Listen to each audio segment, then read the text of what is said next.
나만 이러고 사는 건 아니겠지? 들키고 싶지 않은 것들의 고백.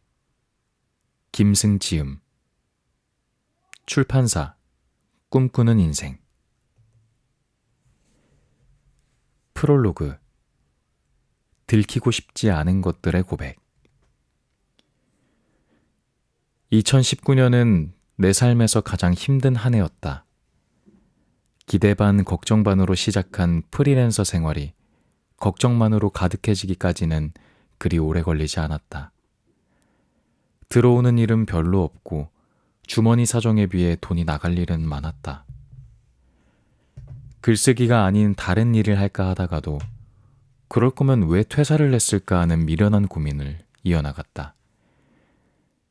손톱만큼의 불행이 찾아와도 지구만큼 거대한 걱정을 만들어내는 재능이 있는 내게 2019년은 불안으로 가득한 한 해였다. 손에 잡히는 결과물이라도 있으면 조금은 위로가 될까 싶어서 글을 썼다. 썼던 글을 묶어서 삶이 무너져요. 그런데 왜 아름답죠? 라는 제목으로 독립 출간했다. 당시 내 심경을 대변하듯 책의 구성은 삶이 무너지는 내용이 90%이고 아름다운 내용은 10% 정도에 불과한 불균형을 자랑했다. 이 책은 그 글에서 시작됐다. 출판사와 함께 기존 원고를 고치는 과정을 거치며 새로운 글이 합해졌지만 여전히 밝은 내용은 그리 많지 않다. 글의 내용이 어둡게 보일지라도 그 모든 순간에 내가 꿈꾼 건 아름다운 삶이다. 아름다움을 꿈꾸기에 눈앞에 아름답지 못한 삶을 보며 불행하다고 느낄 수밖에 없었다. 내가 잘난 사람이고 장점이 많은 사람이었다면 그런 부분을 자랑하는 글로 썼을 것이다. 애석하게도 나의 하루는 많은 불안으로 이뤄졌고 글감이라고는 나의 치부들 뿐이다. 책을 내게 된 지금 이 순간 내가 믿을 수 있는 것도 결국 나의 약하고 부족한 부분들 뿐이다. 잘나고 멋진 부분은 누구나 가질 수 있는 게 아니지만 누구나 약하고 부족한 부분은 가지고 있으니까 이 글을 공감해 줄지도 모른다는 희망을 품어본다. 자신의 약한 부분을 공감받고 싶은 마음이 누구에게나 있다고 믿는다. 그 마음에 닿기를 바라면서 들키고 싶지 않은 것들을 고백해 보았다. 나 또한 그런 고백들 앞에 위로받았던 순간을 떠올려 보며 이 글이 누군가에게 위로가 되기를 바란다. 무너진 자리에 머문다는 것. 아버지를 견뎌냈으니 웬만한 사람은 견딜 수 있을 줄 알았는데 견디는 것은 근육처럼 견고해지는 개념이 아니었다. 상사의 친구를 집에 데려다주는 새벽. 부모님께 내가 다니는 회사에 대해 자세히 말한 적이 없다. 말한다고 바뀌는 건 없으니까. 부모님은 내가 왜 프리랜서가 되었는지 의아할 거고 대기업에 가서도 잘할 것 같은 애가 왜 저럴까 싶을 거다. 부모 눈에 자식은 늘 잘난 놈이다.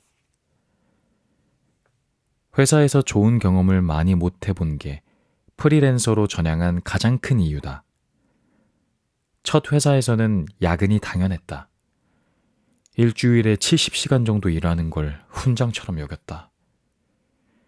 늘 막차가 끊긴 뒤에 퇴근했으므로 퇴근 교통수단은 택시였다.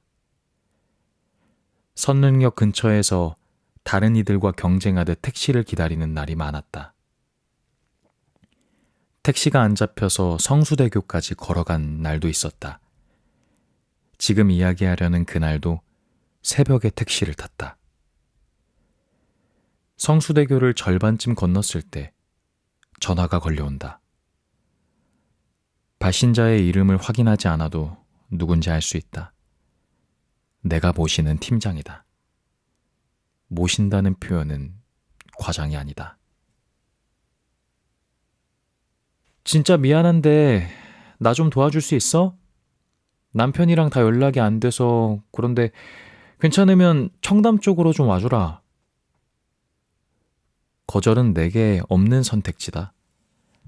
업무가 하나 늘어났다고 생각하니 졸음이 달아난다.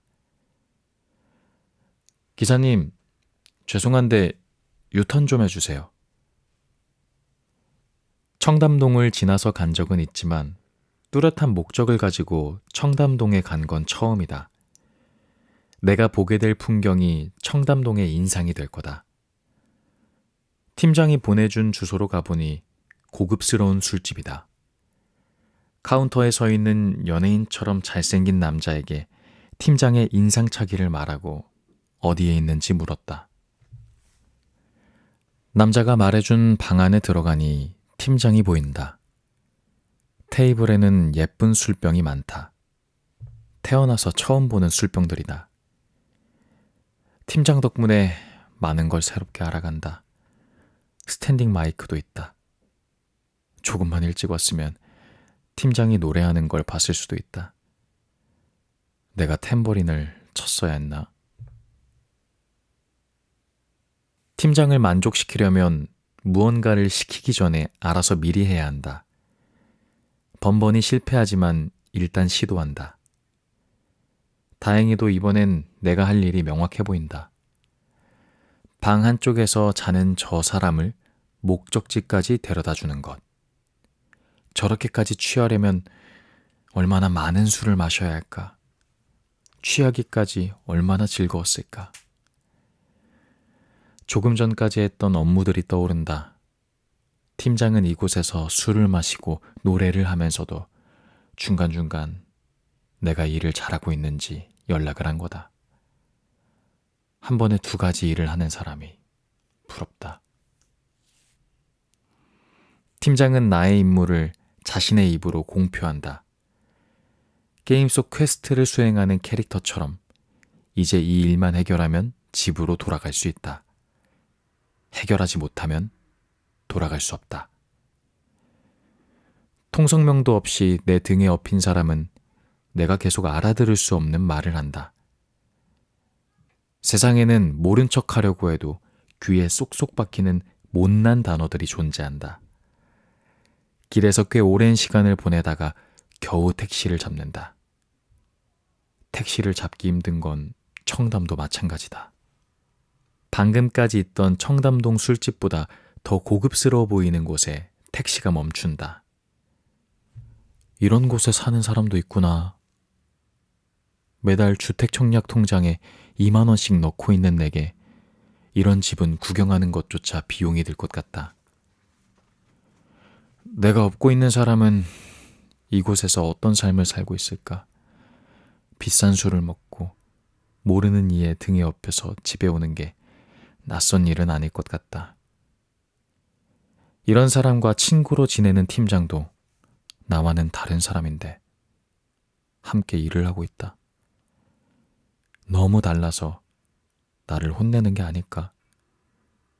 내가 이런 집에 살고 청담동에서 술을 마실 수 있는 사람이라면 나를 칭찬해 줬을까? 취한 사람을 집에 무사히 데려다 주면서 나의 임무는 끝이 났다.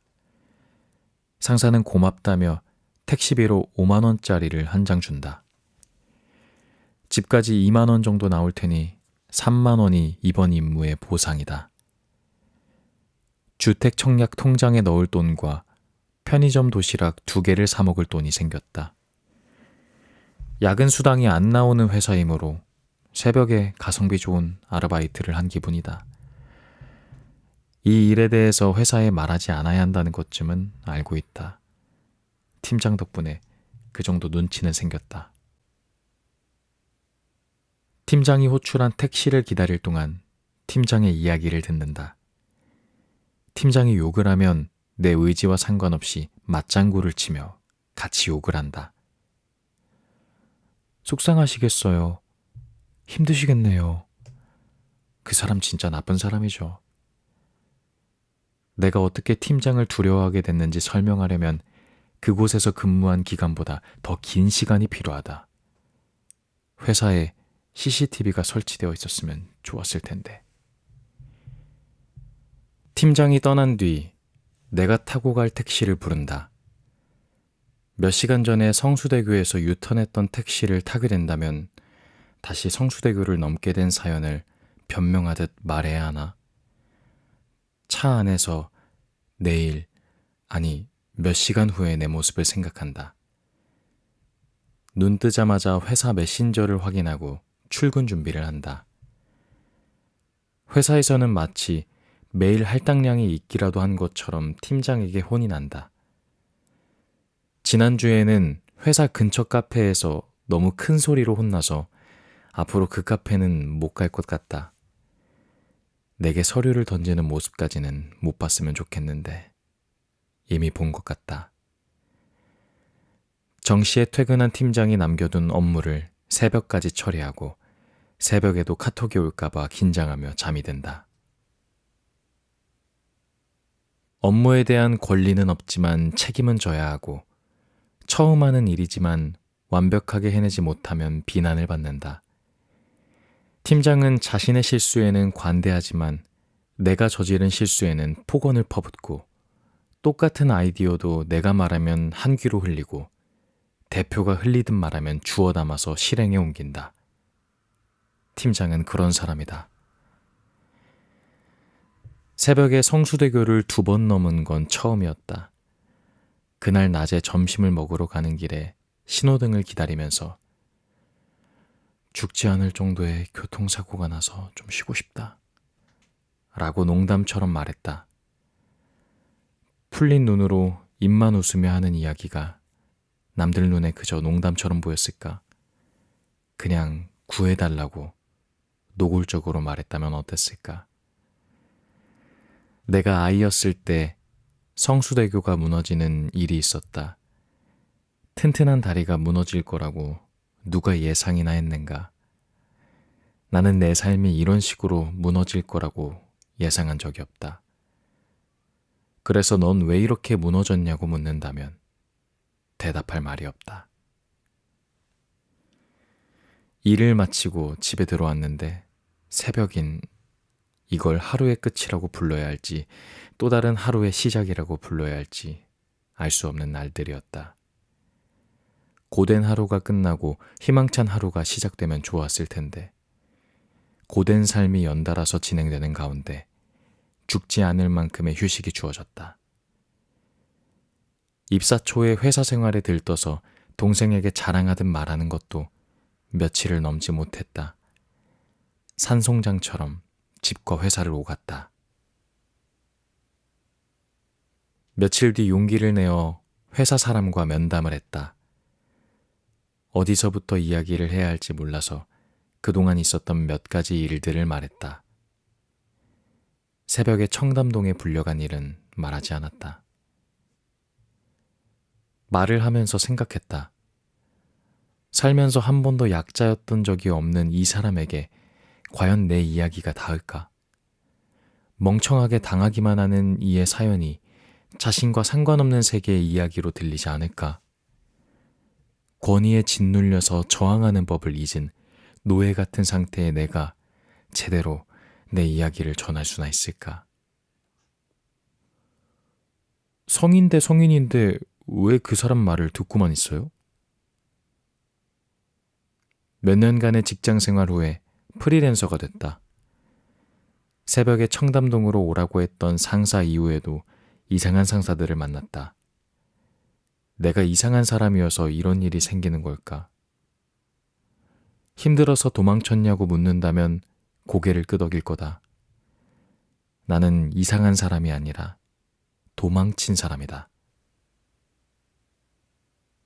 상사의 친구를 데려다주는 새벽은 내 미래를 걱정하는 새벽으로 바뀌었다.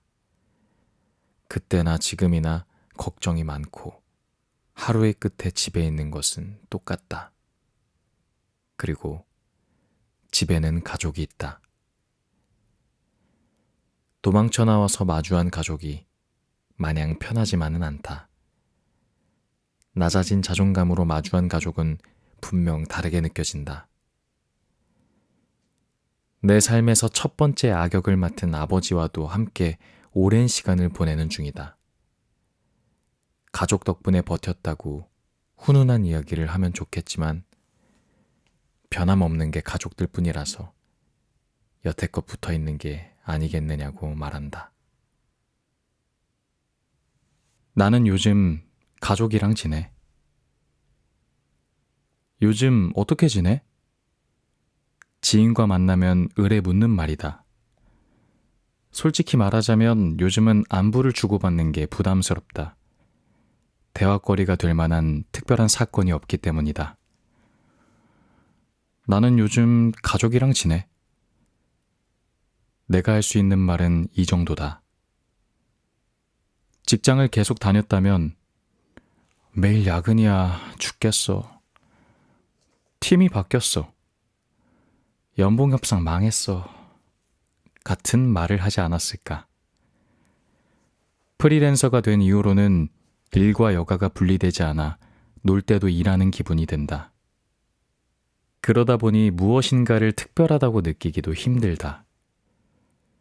출퇴근이 사라지고 주로 집에서 일하는데 마침 정년퇴직한 아버지와 전업주부인 엄마, 준비하던 시험이 끝난 동생까지 함께 지내게 됐다. 남들 보기에 무척이나 단조로운 이 일상이 사실 내게는 큰 사건이다. 내가 상상한 나의 30대가 이런 모습이 아니었기 때문이다. 대학과 군대는 늦게 갔어도 취업은 늦지 않았다고 생각했는데 31살에 회사를 나왔다. 가족들 또한 내가 30대 초반에 이러고 있을 거라고는 예상 못했을 거다. 효도 관광을 보내주는 아들, 대기업에 다니다가 결혼하는 아들, 매달 용돈을 주는 형 정도로 상상했겠지. 이러한 상상을 현실로 만들 만한 재주가 없는 관계로 집구석에서 컴퓨터 자판만 두드리고 있다. 가족끼리 집에 있으면 침묵의 007 게임을 하는 기분이다. 서로 조용히 눈치만 보며 이 게임이 끝나기를 기다린다. 차례로 0, 0, 7, 빵. 이것을 지목하고 누구 한 사람이 틀린다고 해서 끝날 게임이 아니다. 이 게임은 내가 박차고 나가야 끝이 난다. 부모님은 아들놈이 뭔가 하고는 있는데 묻기는 좀 그런 상태라고 판단했을 거다. 엄마가 카카오 스토리에 올렸을 때 주변 지인들이 멋진 아들 뒀네 라고 댓글을 달아줄 만한 아들이 되어야 할 텐데 애석하게도 먼 이야기로 보인다. 내가 이직 준비를 하는 줄 아는 아버지에게 생신 때 프리랜서지만 밥값은 하고 삽니다 라고 편지에 적어서 드렸다. 취업 후에는 부모님 생신 때마다 용돈을 챙겨드렸는데 부모님은 그게 끊기지 않았다는 사실에 안도하고 있을 거다. 이놈이 그래도 돈을 벌긴 버나 봐. 50만 원을 드릴지 30만 원을 드릴지 고민하다가 후자를 택한 건 현명한 선택이었다. 직장에 들어가자마자 꾸준히 했던 또 하나의 일은 명절 때마다 여행 가기다. 나는 앞으로 집안 행사에서 없는 사람이라는 걸 학습시키고 싶었다. 그러나 몇 년 지나지 않아 아들놈은 온종일 집에 있게 된다. 아버지 집에 얹혀 사는 세입자로서 다이어트도 할 겸 집에 있는 밥과 김치를 최대한 조금 소비하려고 노력 중이다. 요리, 청소, 설거지 등의 집안일은 되도록 티를 내면서 한다. 집안에 도움이 되는 세입자라는 걸 꾸준히 어필할 필요가 있다. 또다시 명절이 찾아올 거다. 명절은 성수기라 비행기표가 비싸다. 프리랜서에게 성수기 여행은 현명하지 못한 선택이기에 집에 있을 예정이다. 그동안 갈고 닦은 언어들로 명절에 내가 얼마나 바쁜지에 대해 과장 반, 허구 반으로 구성해서 어떻게든 친척 모임을 피할 거다. 친척들에게 프리랜서 선언을 하는 건 잔소리 폭격을 허용하는 것과 다름없기에 회피를 통해 나를 지킬 거다. 명절이 되면 연락이 뜸했던 이들에게 안부 문자가 올 것을 안다. 가족들은 친척 집에 가고 나는 집에서 컵라면을 끓여 먹으면서 그들에게 답장할 거다. 나는 요즘 가족이랑 지내. 나쁘지 않다. 내가 싫어하는 것들로부터 가까스로 도망쳤는데 굳이 다시 그곳으로 가야 할까? 지옥철을 최대한 피하고 마주치고 싶지 않은 인연과 자연스럽게 소원해지고 내 빠른 말을 이해해 줄 수 있는 이들을 만나며 살면 되지 않을까? 30만 원짜리 에디터. 에디터님, 원고료는 이전이랑 똑같아요. 푼돈이긴 한데 그래도 잘 부탁드려요. 푼돈이 입금됐다. 누군가의 푼돈은 내 생활비다. 푼돈을 오래 벌고 싶어서 영양제도 몇 개 주문했다. 이번 달에는 친구를 만나서 밥을 살 수 있을 것 같고 동생과 배달 음식도 시켜 먹을 수 있다. 가성비 좋은 식당을 찾고 특정 날에 나눠주는 배달 음식 할인 쿠폰을 주시하는 건 필수다. 어디 가서 이런 소리를 하면 없어 보이지만 이게 내 현실이다. 에디터로 일하고 있어요. 누군가를 처음 만났을 때 나를 소개하며 하는 말이다. 고정적인 일은 없지만 반고정에 가까운 일은 있고 그 일을 하면서 최소한으로 버는 돈이 30만 원이다. 나는 에디터라는 있어 보이는 직업을 30만 원에 대여 중이다. 어디 가서 에디터라고 했을 때 부여될 환상, 듣는 이가 아니라 말하는 나를 만족시키기 위한 것인지도 모른다. 이것에 대한 유지비가 30만 원인 셈이다. 사실 사람들은 에디터가 무슨 일을 하는지 잘 모른다. 간혹 에디터 직군에 대해 아는 이들은 좀 더 깊게 물어본다. 소속된 회사를 물으면 프리랜서라고 답한다. 이름 있는 잡지나 출판사 등을 떠올렸을 이들의 표정이 미세하게 움직인다. 그 순간 눈앞에 있는 이들이 나의 평판에 영향을 줄 클라이언트처럼 보인다. 평판도 없고 클라이언트도 없지만 있어 보이고 싶은 마음은 쉽게 사라지지 않는다. 요즘은 제 글을 쓰려고 노력하고 있어요. 집요하게 클라이언트 목록을 묻는 이들에게 태연한 척 말한다. 노골적으로 말하자면 최근에는 일이 없다. 30만 원에 대여한 에디터라는 이름이 무색할 만큼 딱 그 값만큼의 일만 들어온다. 그러나 있어 보이는 걸 포기할 수는 없어서 내가 맡았던 가장 크고 유명한 클라이언트를 말한다. 마치 그들과 매번 작업하기라도 하듯 사실 그들과는 몇 번 작업해 본 적이 없고 그들은 아마 내 이름도 잊었을 거다. 30만 원을 위해서 뭔가 쓴다. 글의 끝에 내 이름이 찍혀서 나간다. 내 이름을 걸고 쓰는 글이기에 악착같이 쓴다. 드리는 시간에 비해 받는 돈은 적은 편이므로 대충 쓰고 다른 외주일을 찾아보는 게 효율적일지도 모른다. 미련한 짓을 하고 있는 걸까? 이런 생각이 들기 시작하면 아무것도 쓰고 싶지 않다. 매달 수입이 이 정도라면 영양제 살 돈도 없다. 아니, 영양제는 애초에 사치였다. 영양제의 효능에 대해 검색하고 영양제가 쓸모없다는 기사 링크를 동생에게 보낸다. 영양제를 그만 살 명분의 동의를 얻기 위한 행동이다. 동생의 답장을 기다리면서 일을 늘리거나 차라리 다시 회사로 돌아가는 게 맞는 게 아닐까 고민한다.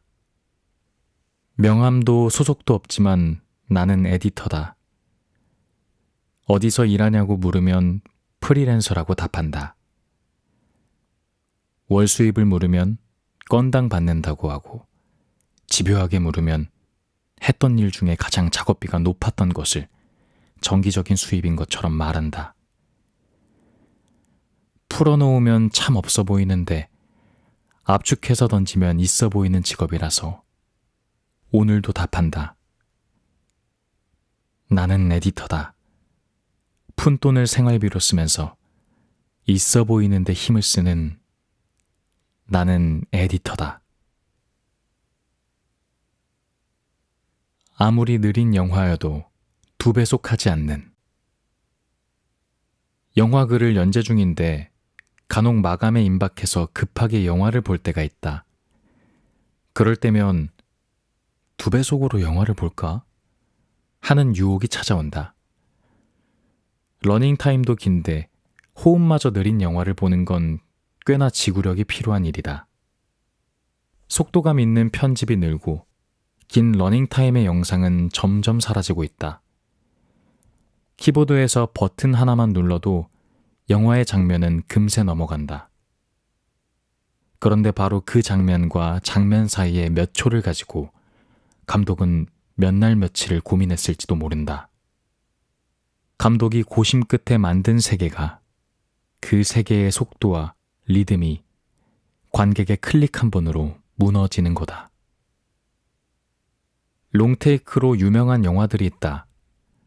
이런 영화들은 보다 보면 영화 속 시간의 흐름 안으로 들어가게 된다. 그런데 이 영화들을 2배속을 하거나 빨리 넘기면서 본다면 과연 그 장면을, 그 영화를 제대로 봤다고 할 수 있을까? 나무를 5분 동안 보여준다는 걸 확인하고 넘겨버리는 것과 나무를 5분 동안 바라보는 건 완전히 다른 경험이다. 허우 샤오시엔의 감독의 최근작 자객 서분랑은 무협 영화임에도 불구하고 느린 호흡을 자랑한다. 칼로 싸우는 장면 대신 칼을 들고 싸워야 하는 이유에 대해 사유하는 영화다. 솔직히 말하자면 내 기준에는 많이 정적으로 느껴지는 영화였다. 감독은 인터뷰를 통해 말한 적이 있다. 자신에게 있어서 영화는 세상에 대한 예의라고. 지그시 현상과 세상을 바라보는 영화를 만들어 온 감독이기에 할 수 있는 말이라고 생각한다. 가끔 유혹은 찾아오지만 영화를 2배속으로 보는 일은 내 삶에 없을 거다. 나는 영화가 사람처럼 느껴지기 때문이다. 누군가의 속도가 느리다고 보챌 수 없고 빠르다고 붙잡을 수도 없다. 그저 바라볼 뿐이다. 그 사람의 속도와 리듬을 있는 그대로 바라보는 건 사람과 사람 사이에 가장 기본적인 예의다. 나는 내가 모르는 세상을 영화를 통해 배운다고 믿는다. 그러므로 내 속도와 맞지 않는다고 해서 그 세계의 속도를 임의로 조정하지 않는다. 그저 그 속도를 경험해 본다. 앞으로도 많은 영화를 보고 많은 세계를 경험하게 될 거다. 영화의 속도를 존중하면서 어떤 사람, 어떤 세계의 속도를 존중하는 법을 배운다는 믿음으로 아주 천천히 흐르는 영화를 응시한다. 내 삶의 아주 느린 순간을 목격하듯이. 네, 이렇게 나만 이러고 사는 건 아니겠지 책을 간단하게 낭독해봤습니다. 이 책은 꿈꾸는 인생이라는 출판사 건데요. 이 출판사에 제가 직접 메일을 넣어서 책을 낭독하고 싶다라고 요청을 했는데 감사하게 허락을 해주셨고, 게다가 출판사 쪽에서 제 영상들을 또 따로 봐주셔서 되게 마음에 들어 해주셨나 봐요. 그래서 이 책을 들으시는 분들께, 제 구독자분들께 추첨 통해서 한 5분 정도에게 책을 선물해주고 싶다 이렇게 말씀을 해주셔가지고 허락해주시는 것만으로도 감사한데 이렇게 선물까지 주셔서 정말 감사합니다. 제가 댓글로 여러분들 어떻게 하면 받을 수 있는지 설명해 놓을 테니까요. 영상 보다가 만족스럽고 좀 이 책 읽고 싶다 하시는 분들은 함께 참여해 주시고 이렇게 진행해 주시면 감사하겠습니다. 이 책에 대한 간략한 서평을 한번 해볼까 하는데요. 책을 읽으면서 저는 이 책이 그렇게 밝은 느낌의 책은 아닌데 따뜻하다라는 느낌을 많이 받았어요. 이게 제 취향이라고 생각이 들 수도 있긴 하겠지만 그냥 마냥 밝고 마냥 이렇게 낙천적인 것보다는 저는 개인적으로 인생에 대해서 슬픔도 알고 분노도 알고 그러면서 환희도 알고 영광도 알고 기쁨도 알고 이런 것들, 이러한 통틀어의 감정들을 다 느낀 상태에서 뭔가 위로해주는 말들, 그리고 그 속에서 나오는 말들이 저는 더 감명 깊다라고 해야 될까요? 그게 좀 더 진솔하고 내 마음 깊숙이 다가온다, 이런 생각을 하거든요. 작가님의 글을 읽어보면은 말했던 것처럼 마냥 밝진 않습니다. 근데 문체는, 그리고 내용은 좀 투박해 보일 수 있으나 그 글자 겉에 있는 껍질을 떼어내면 그 안은 따뜻하게 이렇게 자리 잡혀 있다라는 거를 느낄 수 있었던 책인 것 같습니다. 요즘 많은 현대인분들이 힘들어 하시는 것 같아요. 그리고 이것을 비단 개인의 문제라고만 치부하기에는 좀 어렵다고 생각이 드는 게, 공통된 고민들을 좀 많이 하는 것 같습니다.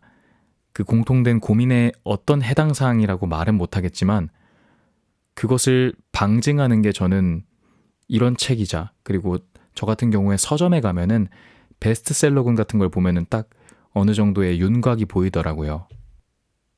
우리가 많이 국가가 발전하면서, 사회가 발전하면서 처음에 이루고자 했었던 정체성을 다 이루고 나서 그 다음의 숙제, 그 다음의 목표인 자아 정체성을 찾아야 되는 시기가 이제 이 땅에서 온 것 같은데, 그걸 찾기에는 학창시절이라는 시간에 그걸 알려줄 수 있는 경험, 그걸 알려줄 만한 가치가 이만큼 와닿지 않았었고, 그리고 이만큼 버틸 수 있는 그런 훈련을 시켜주지 못했었던 것 같고, 그렇게 예비훈련소에서 그렇게 활동을 하다가 성인이 되자마자 바로 전쟁터에 참여하게 된 사람들인 것 같아요. 지금의 현대인들은. 그래서 다들 정신도 없고 힘들고 나는 무엇인가라고 생각할 겨를 또 없어질 정도로 바쁘게 사는 것 같습니다. 저는 누구나 마음속에 여러 감정이 있다고 생각을 하고요. 그리고 누구나 마음속에 외로움과 고독이 있다고 생각합니다. 근데 이 외로움과 고독을 나쁘다고 생각하지 않습니다. 외로움과 고독은 되게 불편한 감정으로 보입니다. 그래서 사람들이 대부분 불편한 감정, 있으면 안 되는 감정으로 치부하는 경향이 전 있다고 생각하는데, 제 생각에는 그것들과 친해지면은 우리 삶에 전환점이 생긴다고 저는 느껴요. 저를 반추해 봤을 때 저도 원래 외로움을 잘 견디는, 나 혼자의 삶을 잘 이끌어가는 편이 절대 아니었거든요. 근데 혼자서 아무것도 못하는 내 모습이 되게 보기가 싫었었습니다. 그래서 어느 순간부터 좀 바뀌어야 될 텐데 이런 고민들을 하다가 여러 과정들을 끝에 안 해봤었던 것들을 하나씩 혼자서 해보기 시작했어요. 가장 기억에 남는 건 예를 들어 공원에 가서 혼자 책을 읽어보고 싶었었거든요.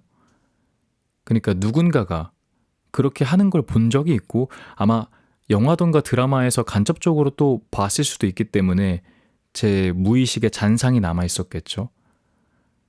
근데 그걸 알면서도 계속 해야지 그거 어렵나 생각하는데 못하는 겁니다. 안 하는 게 아니라 못하더라고요. 해보기 전까지 해보려고 하니까. 그래서 한번 이건 해봐야겠다 생각해서 책을 들고 공원에 나갔습니다. 공원에 나가서 사람들이 되게 많은 공간인데 책을 꺼냈죠. 처음엔 좀 신경이 쓰였습니다. 주변에 지나가는 이들이 보는 것만 같고 눈치가 보이더라고요.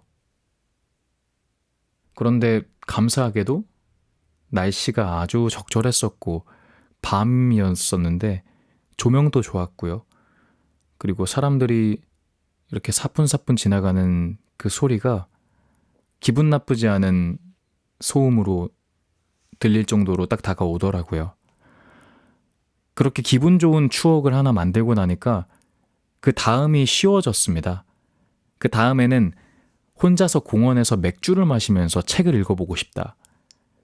이 또한 미디어에서 봤을 수도 있을 것 같아요. 그래서 영향을 받을 수도 있었을 텐데 기존과 달라졌던 거는 예전에는 그냥 생각만 하고 할 수 있는데 안 하는 거야 라고 치부했던 반면에 아까 말했던 처음 뭔가를 해보니까 이제는 고민 끝에 움직일 수 있는 용기, 행동값이 생기더라고요. 그래서 아주 거뜬히 했습니다. 그때 그 계기를 이유로 저는 오랜 시간 동안 혼자서 뭔가를 하는 거를 아주 잘하고 또 좋아합니다. 혼자서 공연도 자주 보러 가고요. 전시회 같은 것도 보는 거 좋아하고 혼자 막 여행 가는 것도 당연히 좋아하고요. 등등 좀 되게 많습니다. 근데 제가 이런 이야기를 왜 할까? 왜 이런 이야기를 전달할까 말씀드려보자면 이 책의 주제와 그리고 우리가 지금 현대인들의 자화상을 돌이켜봤을 때 물론 타인과 함께 공존하면서 살아가는 게 삶이겠죠.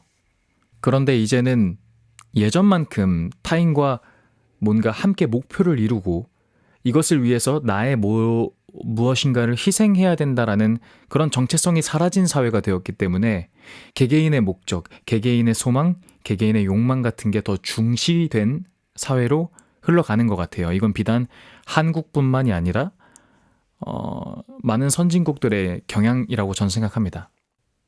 그래서 우리 현대인들이 이제는 뭐든지 시대의 흐름에 좀 맞춰야 될 수밖에 없잖아요.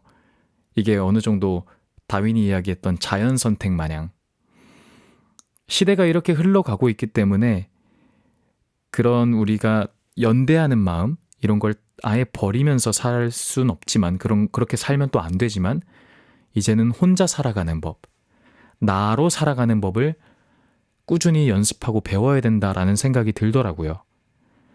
그러한 연장선, 무의식적으로 이걸 알고 있는데 그러지 못한 자신의 고뇌 같은 현대인들의 그런 고뇌가 다 담겨서 베스트셀러 군들이 요즘 이러한 유형들의 책이 많이 나오는 것 같고 그리고 그 중에서도 저는 이 책이 참 솔직해서 좋았습니다. 이 작가님의 말들이 뭔가를 숨기려고 하기보다 우리가 흔히 에세이를 보면은 좀 어디서 뭔가 봤을 법한 그냥 그렇다라고 생각할 만한 것들이 좀 있을 수 있는데 작가님은 더 깊숙이 들어가서 뭔가를 말하려고 하는 것 같아요.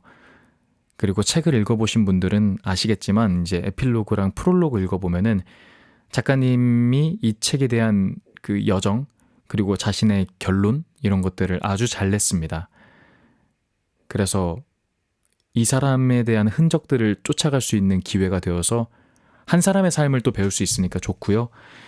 그리고 이 사람의 과정이 나와 크게 다르지 않은 것 같으니 그 속에서 위로도 되고 또 그 나름의 해답이 자신한테 건네올 수 있을 거라고 생각을 합니다. 그렇기 때문에 기회가 된다면 여러분들도 이 책 직접 한번 읽어보시면서 자신에게 조금이라도 더 나은 하루를 선사하면 어떨까 생각이 들어 오늘 영상 준비해봤습니다. 지금까지 나만 이러고 사는 건 아니겠지. 김승 작가의 책을 영상으로 준비해봤습니다. 그러면 전 다음 영상 때 찾아뵙도록 하겠습니다. 남은 하루도 더 나은 하루 되시기를 바라겠습니다. 고맙습니다.